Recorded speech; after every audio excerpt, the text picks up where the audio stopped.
ছোটবেলা থেকেই আমার মা বাবা দাদু দিদা ঠাকুরদা ঠাকুমা প্রত্যেকে চাইতো বড় হয়ে আমি যেন ডাক্তার হই। যদিও সত্যি বলতে কি আমি কিন্তু কোনো দিনই ডাক্তার হওয়ার স্বপ্ন দেখিনি। কিন্তু এরপর আমার জীবনে একটা ঘটনা ঘটে, এমন একটা ঘটনা যা আমার সনাতন চিন্তাভাবনাকে ভেঙে তছনছ করে দিয়েছিল। এমন একটা ঘটনা যা আমার জীবনের সমস্ত মোড় ঘুরিয়ে দিয়েছিল। এই যে আমার নামের আগে আজকে একটা ডাক্তার রয়েছে, তার সূত্রপাত এই ঘটনাটা দিয়েই। আজকের ভিডিওতে আমি সেই ঘটনাটার কথাই বলবো যার জন্য আমি আজকে ডাক্তার হয়েছি। জানি না তোমাদের ভালো লাগবে কি লাগবে না, তবে এই কথাগুলো আমি দীর্ঘদিন আমার মনের মধ্যে নিয়ে বয়ে বেড়াচ্ছি, তাই ভাবলাম মনটাকে আজকে একটু হালকা করা যাক। সেই জন্যই আজকের এই ভিডিও। তবে ভিডিও শুরু করার আগে একটি গুরুত্বপূর্ণ কথা তোমাদের সঙ্গে বলে নেওয়া দরকার। তোমরা নিশ্চয়ই জানো আমি এবং আমার মতো কিছু বাঙালি শিক্ষক, আমি যেরকম বায়োলজি, কেউ ফিজিক্স, কেউ কেমিস্ট্রি, তারা নিট 2022-এর জন্য একটি কোর্স লঞ্চ করেছিলাম। তোমাদেরকে নাম এবং ফোন নাম্বার দিয়ে রেজিস্টার করতে বলেছিলাম এবং বলেছিলাম যে আমরা যোগাযোগ করে নেব, কিন্তু আমরা পারিনি। আমাদের এত ছোট্ট টিম, এত নাম এসেছিল, আমরা প্রত্যেকের সঙ্গে যোগাযোগ করে উঠতে পারিনি। তাই তোমরা কেউ যদি সেখানে অ্যাডমিশান নিতে চাও তাহলে সরাসরি ফোন করে নিও 9330054553। ঘাবড়ানোর দরকার নেই, ডেসক্রিপশান বক্সে নম্বরটা থাকবে। এবং যদি ফোন বিজি পাও তাহলে হোয়াটসঅ্যাপ করো 9674916511। তোমাদের নাম লিখে যে 2022-এর জন্য তোমরা অ্যাডমিশান নিতে চাও ওখানে হোয়াটসঅ্যাপ করো, তাহলে ফোন করে নেওয়া হবে। বাকিটা তো তোমরা সবাই জানো, যদি আমার টেলিগ্রাম চ্যানেলে থাকো। মোটামুটি মাসে হিসেব করলে 800 টাকারও কম হয় একটি 1 বছরের কোর্স, যেখানে 4 জন টিচার পড়াবেন, একজন বোটানি, জুলজি, ফিজিক্স, কেমিস্ট্রি। একটি অ্যাপ্লিকেশান দেওয়া হবে, যে অ্যাপের মাধ্যমে মক টেস্ট হবে।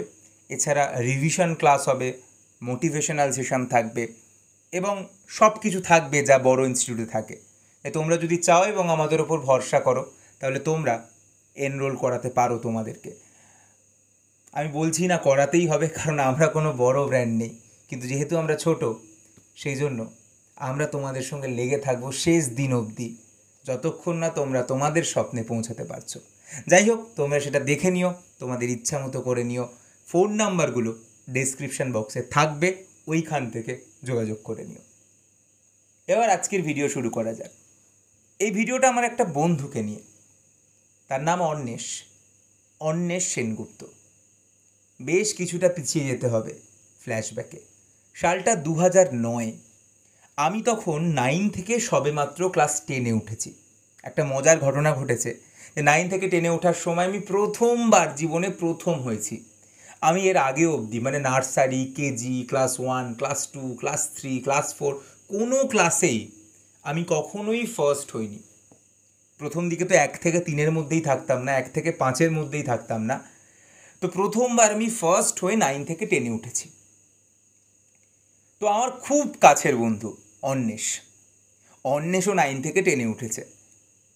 কিন্তু অন্বেষ একটা বিপদ করেছে, অন্বেষ অঙ্কে ফেল করেছে।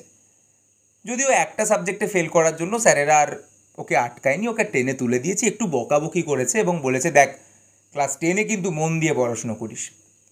ইতিমধ্যে বলে দেওয়া ভালো, আমাদের সময়, আমি যে সময় মাধ্যমিক দিয়েছি 2010 সালে, সেই সময় কিন্তু 9 এবং 10 দুটো বছরের সিলেবাসকে একসাথে নিয়ে মাধ্যমিক পরীক্ষা হতো, মানে আগেকার নিয়ম। তো স্যারেরা ওকে একটু ডেকে বকাবকি করেছিল, বলেছিল দেখ তোকে তুলে দিলাম, এবার কিন্তু ক্লাস 10-এ একটু পড়াশুনো করিস। অন্বেষ আমার খুব কাছের বন্ধু ছিল, ওর মাথায় প্রচুর পাকা চুল ছিল, সেজন্য ওকে আমরা মজা করে বুড়ো বলে ডাকতাম, যেরকম আমাকে সবাই মোটা বলে ডাকতো। তো আমি বললাম যে কী রে বুড়ো, অঙ্কে ফেল করে গেলি, এবছর তো তাহলে ভালো করে পড়তে হবে। তখন অন্বেষ বলল ভাই সেটাই তো চাপ, সেটাই তো খুব মুশকিল, কী যে করি, অঙ্ক আমার একদম মাথায় ঢোকে না। আমি তখন বললাম অন্বেষ, আমি কখনো কাউকে পড়াইনি, তবে তুই যদি আমাকে সুযোগ দিস আমি কিন্তু তোকে পড়াতে পারি। তোর বাড়ি আমার বাড়ির কাছে, সপ্তাহে 2 দিন আমার বাড়ি চলে আয়, 2 ঘন্টা করে আমাকে দে, আর ক্লাসের শুরুর আগে আর ক্লাসের ফাঁকে আমি তোকে গাইড করব, আমি তোকে অঙ্ক পড়াবো, তুই অঙ্কটাকে আমার ওপর ছেড়ে দে। অন্বেষের অবস্থা মনে হয় খুবই খারাপ ছিল, মানে, এবং ও অ্যাকচুয়ালি মনে হয় কোনো টিচারের ওপর ভরসাও করতে পারছিল না।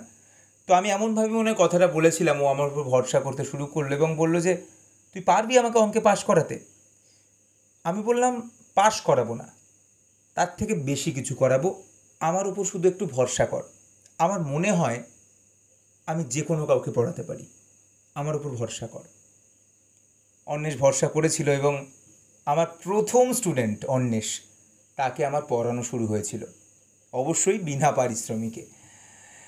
তো অন্বেষ দুদিন করে আমার বাড়ি আসতো এবং ক্লাসের ফাঁকে ফাঁকে আমি ওকে অঙ্ক পড়ানো শুরু করলাম। আমার মনে আছে আমি ওর জন্য একদম নতুন করে স্ট্র্যাটেজি বানিয়েছিলাম, যে ছেলেটা ফেল করে উঠেছে, যে ছেলেটা কিচ্ছু জানে না, যে ছেলেটা হয়তো নামটাও গুলিয়ে ফেলে অনেক সময়, তাকে পাশ করাবো কী করে, আমার মাথার মধ্যে চলছিল। তো আমার এখনও মনে আছে আমি স্ট্র্যাটেজি বানিয়েছিলাম, যে শুরুতে বলেছিলাম সম্পাদ্য শিখিয়েছিলাম ওকে, যে সম্পাদ্যটাকে শিখে নেই, 4-5টা ছবি আছে, এর মধ্যে একটা চলে আসবে, 6 নম্বর পেয়ে যাবি।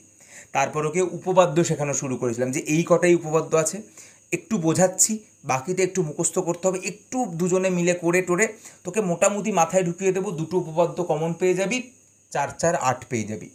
এইভাবেই 6 আর 8-এ 14।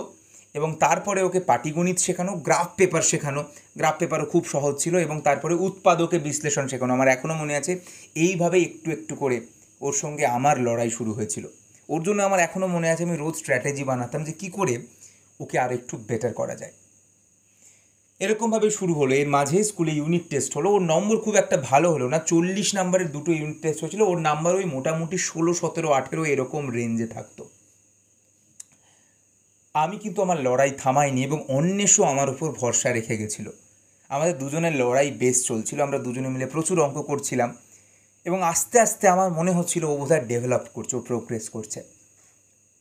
আমার ধারণা অমূলক ছিল না, আমার ধারণা মিথ্যে ছিল না, কারণ অন্বেষ টেস্ট পরীক্ষায় প্রথমবার 54 পেয়েছিল। আমার এখনও মনে আছে অন্বেষ আমাকে বলেছিল, ভাই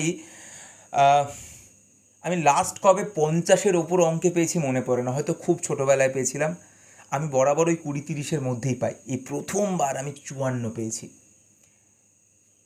আমি বললাম অন্বেষ লড়াইটা কিন্তু এখনও শেষ হয়নি, আমার চ্যালেঞ্জ তোকে আমি লেটার পাওয়াবো, অ্যাটলিস্ট লেটার, 100 না পাওয়াতে পারি, লেটার পাবো, এবং দেখিয়ে দেবো যে ছেলেটা ফেল করে 9 থেকে 10-এ উঠেছে, সে যেন লেটার পায়। অন্বেষ বলল আমি অত ভাবছি না, আমি পাশ করলেই খুশি। আমি আমার লড়াই চালিয়ে গেলাম, আস্তে আস্তে এবার ওকে এক্সট্রা উপপাদ্যগুলো শেখানো শুরু করলাম। বুঝতে পারতো না, কিন্তু আমি ওকে বোঝানোর চেষ্টা করতাম, একটু কঠিন কঠিন অঙ্ক শেখানো শুরু করলাম, এবার শর্ট প্রশ্নগুলো সলভ করানো শুরু করলাম। আমি বললাম দেখ, প্র্যাকটিস, প্র্যাকটিস আর প্র্যাকটিস, মেরিট ফেরিট না ম্যাটার করে না, তোর কম ব্রেন বেশি ব্রেন এগুলো খুব একটা ম্যাটার করে না, প্র্যাকটিস সব কিছুকে টপকে দিতে পারে, তাই প্র্যাকটিস কর। আমি জানি না আমি ওর ওপর কী জাদু খেলেছিলাম, কিন্তু সত্যি ও প্র্যাকটিস করতে শুরু করলো এবং আমার পড়ানোর বাইরেও দেখতাম দিন রাত অঙ্ক করে। এরকম করতে করতে মাধ্যমিক প্রায় চলে এলো, তখন মাধ্যমিকের আর 1 মাস বাকি, শেষ দিন ও আমার বাড়ি এসছে। আমি বললাম যে এই 1 মাস আর খুব একটা তোকে পড়াবো না, যা পড়িয়েছি যা শিখিয়েছি সেইগুলোকে রিভাইজ কর, নতুন কিছু আর শেখাবো না, যা করালাম যা পড়ালাম এই 6-7 মাস 8 মাসে যা হয়েছে সেগুলোকে রিভাইজ কর। অন্বেষ আমাকে বললো, আমার এখনও মনে পড়ে, এখনও আমাকে মনে আছে যে অন্বেষ আমাকে বললো যে ভাই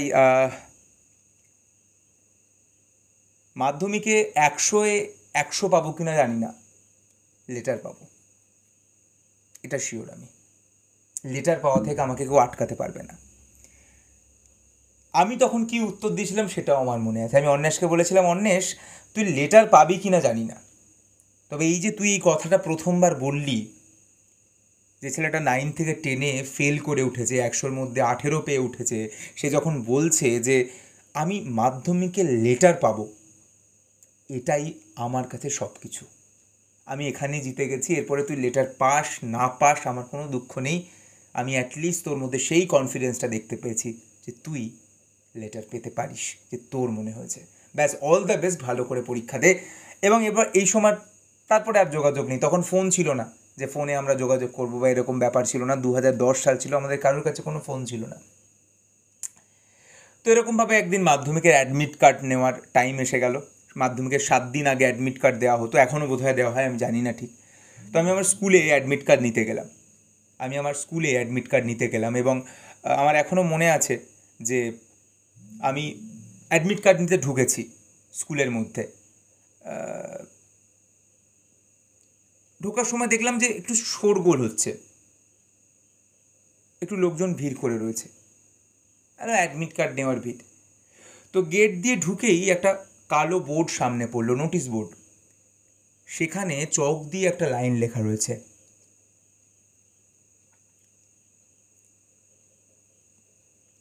দশম শ্রেণীর ছাত্র অন্বেষ সেনগুপ্তর আকস্মিক প্রয়াণে স্কুল গভীরভাবে শোকাহত।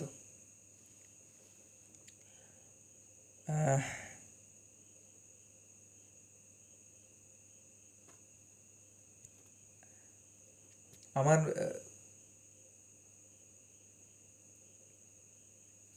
আমি আমি বুঝতে পারছিলাম না আমি কী করা উচিত, কী বলা উচিত। আমি মনে হয় জীবনে এতটা ভেঙে কোনোদিন পড়িনি, এর পরেও পড়িনি, এর আগেও পড়িনি। দুঃখ কী জিনিস প্রথমবার এবং এখনও অবধি হয়তো শেষবারের মতো ফিল করেছিলাম। অন্বেষ আর নেই লেখা রয়েছে। অ্যাডমিট কার্ডটা নিলাম, নিয়ে দুজন বন্ধু ছিল আমার, তারা মিলে অন্বেষের বাড়ি গেলাম। দেখলাম অন্বেষ শুয়ে রয়েছে, সাদা কাপড়ে মোড়া। ঠিক 1 মাস আগে যে আমাকে বলেছিল যে অর্কদীপ, লেটারটা আমি পাবই।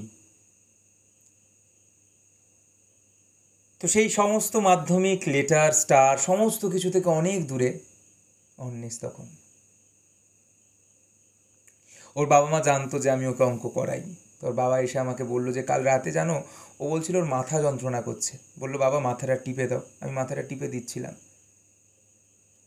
তারপরে এলিয়ে পড়লো, হাসপাতালে নিয়ে গেলাম, বললো সব শেষ। তখন অত বুঝতাম না এক্স্যাক্টলি কী হয়েছিল, বুঝে উঠতে পারিনি আজও।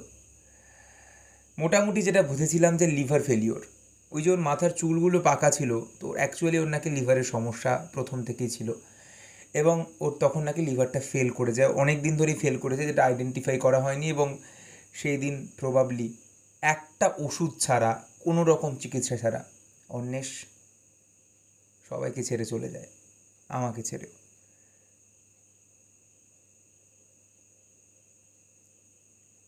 বাড়ি ফিরে আসি। আমি বরাবর জানতাম, ভাবতাম যে আমি বড় হয়ে একজন শিক্ষক হব, টিচার হব।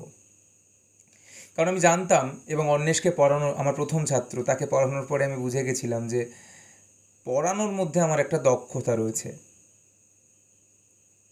আমার মধ্যে যে কোনো একটা স্টুডেন্টকে, সে যত কম মেরিটই হোক না কেন, যত ফাঁকিবাজি হোক না কেন, তাকে আমি শেখাতে পারি, তাকে আমি বোঝাতে পারি, সেই ক্ষমতা আমার মধ্যে ভগবান দিয়েছে। কিন্তু ডাক্তারি নিয়ে আমি কোনোদিন ভাবিনি। কিন্তু এই দিনের পরে আমার মনে হয়েছিল যে আমি যদি ডাক্তার হতাম আজকে, তাহলে হয়তো অন্বেষের যে সমস্যা কোনো একটা রয়েছে সেটা আমি বুঝে যেতাম। তাই সেদিন প্রথমবার ভাবলাম যে ডাক্তার হতে হবে।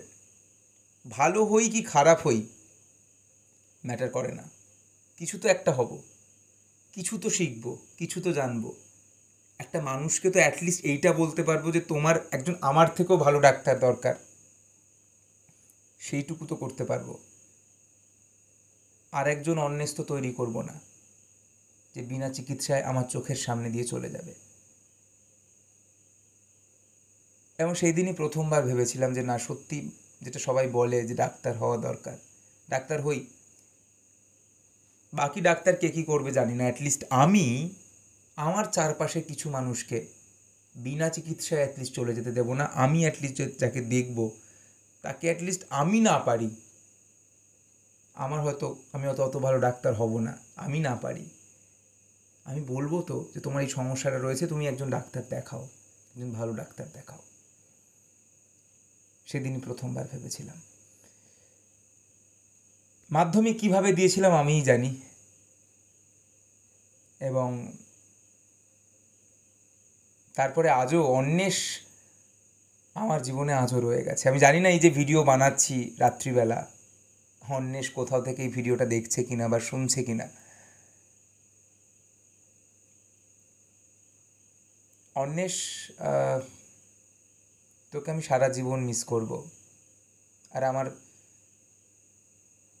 এখন অনেক ছাত্র, আমি জীবনে অন্তত এখন 2000-এর ওপর ছাত্র পড়িয়েছি, তবু আমার প্রথম ছাত্র অন্বেষ, তোকে আমি লেটারটা করে দিতে পারিনি। তাই জীবনে যতই সাফল্য পাই, এই ব্যর্থতাটা হয়তো আমাকে শেষ দিন অবধি কুরে কুরে খাবে। তবে আজ ডাক্তার হয়েছি,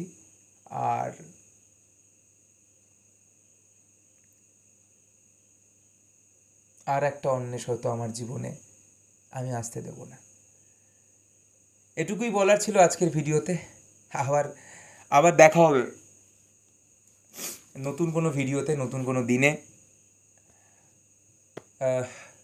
নিটের কোর্সের ব্যাপারে যে নাম্বারগুলো বললাম সেগুলো ডেসক্রিপশন বক্সে থাকবে। যদি কোনো অপশান না থাকে আর বা যদি ভরসা থাকে তাহলে যোগাযোগ করো। তার বাইরে ওই যে সমস্তগুলো থাকে না, ইনস্টাগ্রাম আইডি, ফেসবুক পেজ, ওগুলোর লিঙ্ক ফিঙ্ক ওগুলো অটোমেটিক্যালি কপি পেস্ট করে দিই প্রত্যেকটা ডেসক্রিপশানে, তো ওগুলো থাকবে, কানেক্টেড থাকলে থাকতে পারো। আর যদি আমাকে ভালো লেগে থাকে তাহলে চ্যানেল সাবস্ক্রাইব করতে পারো। That's it. আবার দেখা হবে নতুন কোনো একটা ভিডিওতে। আজকের মতো এই ভিডিও এই অবধি। ভালো থেকো সবাই, ভালো রেখো, আর খুব ভালো থেকো।